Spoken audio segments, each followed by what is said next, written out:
ദേശീയപാത 85-ന്റെ ഭാഗമായ നേര്യമംഗലം വനമേഖലയിൽ രൂപം കൊണ്ടിട്ടുള്ള നിർമ്മാണ പ്രതിസന്ധി പരിഹരിക്കുന്നത് വൈകുന്നതിൽ പ്രതിഷേധിച്ച് ദേശീയപാത സംരക്ഷണ സമിതിയുടെ നേതൃത്വത്തിൽ അടിമാലിയിൽ ബഹുജന സത്യാഗ്രഹ സമരം സംഘടിപ്പിച്ചു. അഡ്വക്കേറ്റ് ഡീൻ കുര്യാക്കോസ് MP സത്യാഗ്രഹ സമരം ഉദ്ഘാടനം ചെയ്തു. പ്രതിഷേധ സൂചകമായി സമരത്തിൽ പങ്കെടുക്കാനെത്തിയവരുടെ നേതൃത്വത്തിൽ അടിമാലി ടൗണിൽ ദേശീയപാത ഉപരോധിച്ചു. ദേശീയപാത 85-ന്റെ ഭാഗമായ നേര്യമംഗലം വനമേഖലയിൽ നിർമ്മാണ പ്രതിസന്ധി രൂപം കൊണ്ടിട്ട് മാസങ്ങൾ പിന്നിടുകയാണ്.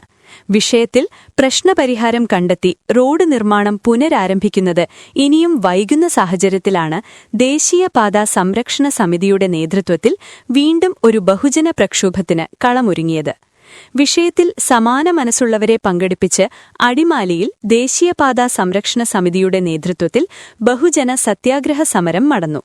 അഡ്വക്കേറ്റ് ഡീൻ കുര്യാക്കോസ് MP സത്യാഗ്രഹ സമരം ഉദ്ഘാടനം ചെയ്തു. നേര്യമംഗലം മുതൽ വാളറ വരെ 14.5 കിലോമീറ്റർ പ്രദേശത്ത് വീതിയെടുക്കാതെ അത്യാവശ്യം വേണ്ടുന്ന വിധത്തിൽ അറ്റകുറ്റപ്പണി ചെയ്തുകൊള്ളാനുള്ള ഉത്തരവ് തലേദിവസം വരുന്നു. പിറ്റേ ദിവസം ഹൈ ലെവൽ കമ്മിറ്റിയെ നിയോഗിച്ചുകൊണ്ട് ലാൻഡ് റവന്യൂ കമ്മീഷണറെയും PCCF-നെയും അതുപോലെ സർവേ ഡയറക്ടറെയും കൂട്ടിച്ചേർത്ത് 3 അംഗ കമ്മിറ്റിയെ നിയോഗിച്ചുകൊണ്ട് ഗവൺമെന്റ് തീരുമാനം പുറത്തിറക്കിയിരിക്കുകയാണ്.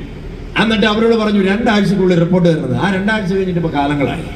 പ്രതിഷേധ സൂചകമായി സമരത്തിൽ പങ്കെടുക്കാനെത്തിയവരുടെ നേതൃത്വത്തിൽ അടിമാലി ടൗണിൽ ദേശീയപാത ഉപരോധിച്ചു.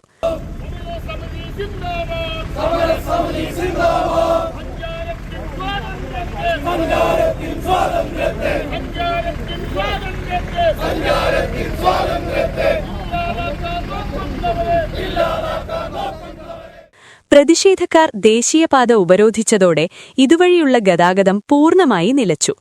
നേര്യമംഗലം വനമേഖലയിലെ നിർമ്മാണ വിഷയത്തിൽ സർക്കാർ ഫലപ്രദമായ ഇടപെടൽ നടത്തുന്നില്ലെന്ന് ദേശീയപാത സംരക്ഷണ സമിതി ആരോപിക്കുന്നു.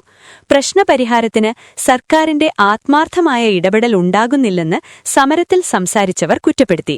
ത്രിതല പഞ്ചായത്ത് ഭാരവാഹികൾ, വിവിധ ഗ്രാമപഞ്ചായത്ത് പ്രസിഡന്റുമാർ, ദേശീയപാത സംരക്ഷണ സമിതി നേതാക്കൾ, കോൺഗ്രസ് UDF നേതാക്കൾ, വിവിധ സംഘടനാ ഭാരവാഹികൾ തുടങ്ങിയവർ പ്രതിഷേധ പരിപാടിയിൽ പങ്കെടുത്തു. City vision, Adimali.